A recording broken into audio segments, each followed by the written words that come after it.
मेरे प्रभु बड़ा दिल के कठोर निकले। मेरे प्रभु बड़ा दिल के कठोर निकले।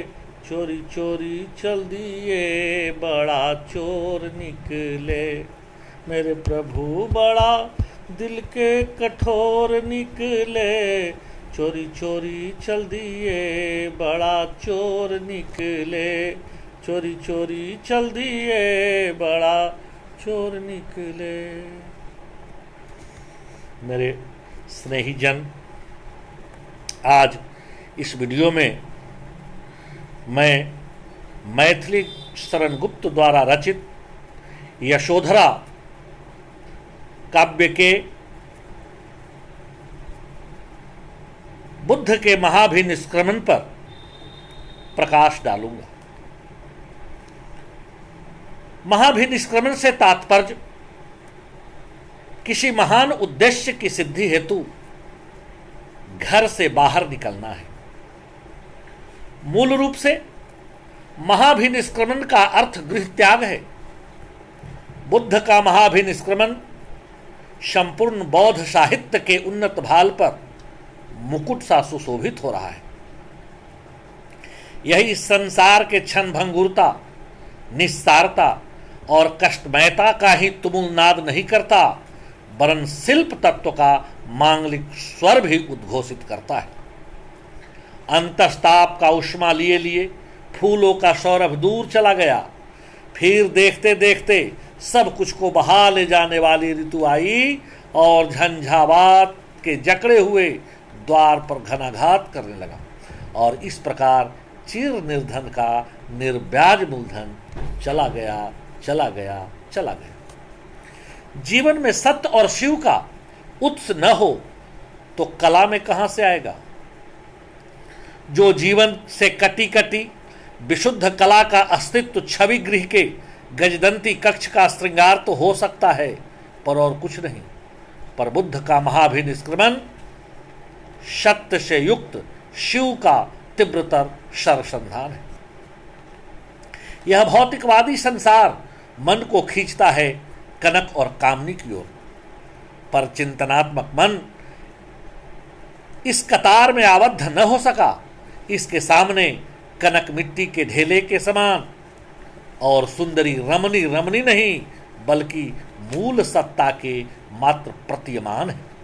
यही कारण है कि सुंदर वदनी कोमलांगनी यशोधरा की चंचल चितवन और बाकी अदा बुद्ध को न तो आबद्ध कर सका और न रिझा सका, और न छोटा सा छौना चंद्र खिलौना राहुल में ये बंध सके, और न सोती छोड़ गया पर मुझको वह मेरा मतवाला, मैंने दूध पिलाकर पाला पुकारने वाली महाप्रजापति के आंचल में ये सो सके। इन सबों को छोड़ ये जरा मृत्यु और रुग्णता की समस्या का समाधान करने के लिए हाफती डांटती आधी रात में गोपासैन कक्ष से निकलकर चोरी छिपे महाभिनिष्क्रमण करते हैं। इस संसार में बुद्ध का आगमन अंततः व्यक्तित्व के साथ संसार में हुआ था। ये बचपन से ही धीर गंभीर और एकांत सेवी थे। यही कारण है कि संसार के रंगारंग कीड़ा में ये आबद्ध न हो सके और हमेशा इससे दूर हटते गए, और दूर रहकर ही इस सांसारिक कार्यकलापों पर कुछ नए सिरे से सोचते हुए इसका निदान खोज सके। संसार की आधी व्याधि जरा मृत्यु और रोगी को देखकर इनका मन उखड़ गया। ये दुखमय संसार में फंसे लोगों का निदान चाहते थे। ये समष्टि से व्यष्टि की ओर उन्मुक्त हो इन तीनों से संसार का परित्राण चाहते थे।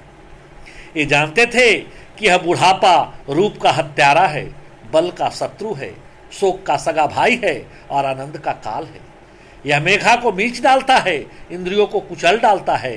यह सब के बालों से कालापन, ललाट से चमक, आंखों से ज्योति, गालों से लाली, होठों से हंसी, मुंह से दांत और हृदय से उमंग बालात छीन कर लूट कर ले जाता है। एक वृद्ध व्यक्ति को देखकर मात्र यशोधरा के लिए ही ये चिंतित नहीं होते हैं, बल्कि विश्व के शाश्वत उद्धार के लिए ये विकल हो उठे। ये सोचते हैं शाश्वत सनातन है मृत्यु, और इस मृत्यु से आखिर छुटकारा कैसे मिले। मरने को जग जीता है, रिश्ता है जो रंध्रपूर्ण घट भरा हुआ भी रीता है। यह भी पता नहीं कब किसको कहां समय आ बीता है। स्वाभाविक बात है, व्यक्ति कैसे बचपन काट लिया, कैसे जवानी काट लिया, कैसे बुढ़ापा आ गया, हाथ आंख पर पड़ेगा जाला, नाक सच चलेगा नाला, डंडा से पड़ेगा पाला तेरी जिंदगानी में। उसी के निदान के लिए ये दृढ़ प्रतिज्ञ होकर के चलते हैं और कहते हैं खोजूंगा मैं उसको जिसके बिना यहां सब तीता है। इस संसार के निस्व्यर्थता, क्षणभंगुरता को गौतम बुद्ध अच्छी तरह समझ चुके। वे बार बार यही उद्घोष करते हैं, वो क्षणभंगुर भव राम राम। सारे संसार को मानव आवागमन के बंधन में बंधे हुए देखकर ये रो पड़ते हैं और इसी कारण इनका महाभिनिष्क्रमण होता है। सिद्धार्थ सोचते हैं कि संसार की असारता, अनित्यता, क्षणभंगुरता, क्षणिकता और इस आवागमन की कुटिल चक्र तथा विकारपूर्ण जीवन प्रक्रिया में आत्मा की शांति कहां? चिरंतन सत्य तो कहीं और है। यह तो मृग मरीचिका है। इसका मन व्यथित और चिंतित रहना बुद्ध का स्वभाव हो गया था। वे सोचते हैं पीछे पड़े हो इसमें जब तक, क्या अंतर आया है अब तक, रहे अनंतो गत्वा कब तक हम इसकी गति वक्त। वे इससे परित्राण चाहते हैं, इस व्यथा से छुटकारा चाहते हैं, आवागमन से मुक्ति चाहते हैं, क्रंदन क्रंदन का निदान चाहते हैं और बंधन बंधन का समाधान चाहते हैं। सारे संसार को इससे परित्राण दिलाने के लिए उनका मन व्यथित, वाणी विगलित, नयन अश्रुपूरित है। वे सोचते हैं कैसे परित्राण हम पावें, किन देवों को रोवे गावें, पहले अपना कुशल मनावें। यही कारण है कि गौतम बुद्ध का महाभिनिष्क्रमण होता है। चक्रात्मक जीवन गति को देखने पर उन्हें यह कांटा के समान लगता है। वे इस जीवन प्रक्रिया को कुटिल, विकारपूर्ण और षड्यंत्र मानते हैं। इस चक्रात्मक जीवन प्रक्रिया से भी मुक्ति प्राप्त करने के लिए उनका महाभिनिष्क्रमण होता है। वे स्वयं कहते हैं वह जन्म मरण का भ्रमण भान, निर्माण हेतु मेरा प्रयाण, निर्माण हेतु मेरा प्रयाण। तथागत के समय में पूरे भारतवर्ष में कर्मकांडियों का बोलबाला था। इसमें यज्ञ होते थे और यज्ञ में हिंसा भी होती थी। तथागत तत्कालीन धर्म के उग्र प्रतिक्रिया के रूप में नवीन तेवर के साथ आगे बढ़ते हैं। उन्हें इस धर्म में तीखापन नजर आता है। तत्कालीन धर्म से उन्हें मोह नहीं, क्षोभ हो जाता है। ब्राह्मण धर्म का हिंसात्मक कर्मकांड उन्हें मान्य नहीं, अमान्य था। उन्हें इस धर्म से इसलिए क्षोभ हो रहा था क्योंकि इसमें बलि दिया जा रहा था। वे कहते हैं यह कर्मकांड तांडव विधान, वेदी पर हिंसा हास रास, लो लोलुपना का लोललास, लो लोलुपना का लोललास। इसके साथ साथ वे भारग्रस्त कर्मकांड, मूर्ति पूजा आदि के कारण महाभिनिष्क्रमण करते हैं। महापुरुषों का प्रयाण व्यष्टि से समष्टि की ओर होता है। इनकी दृष्टि में तोड़ मोड़ की नहीं, वसुधैव कुटुंबकम की होती है। ये बहुजन हिताय बहुजन सुखाय की भावना से अनुप्राणित रहते हैं।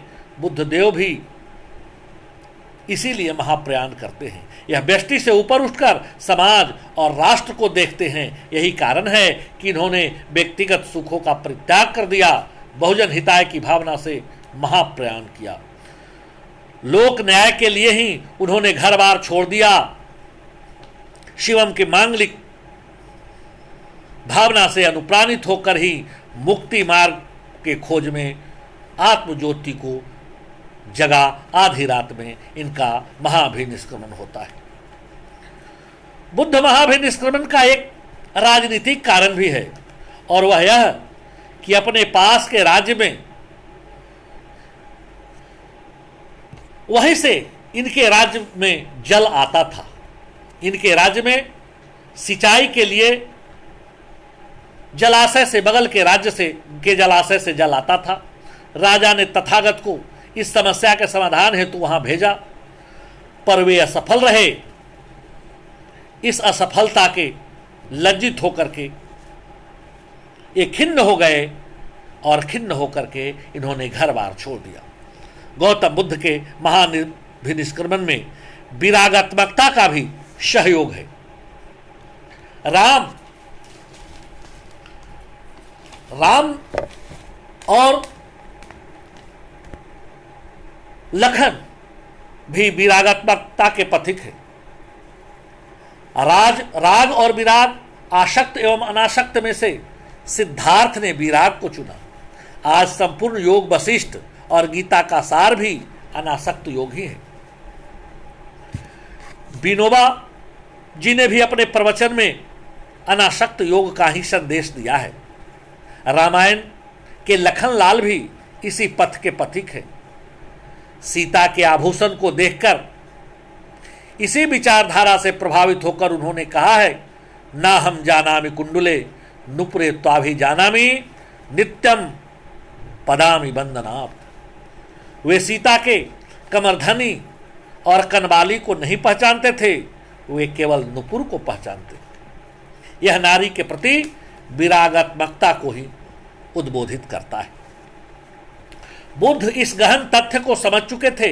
यही कारण है कि विरागात्मकता पद्धति का सहारा लेते हुए यशोधरा के सोती हुई छोड़कर महाभिनिष्क्रमण करते हैं।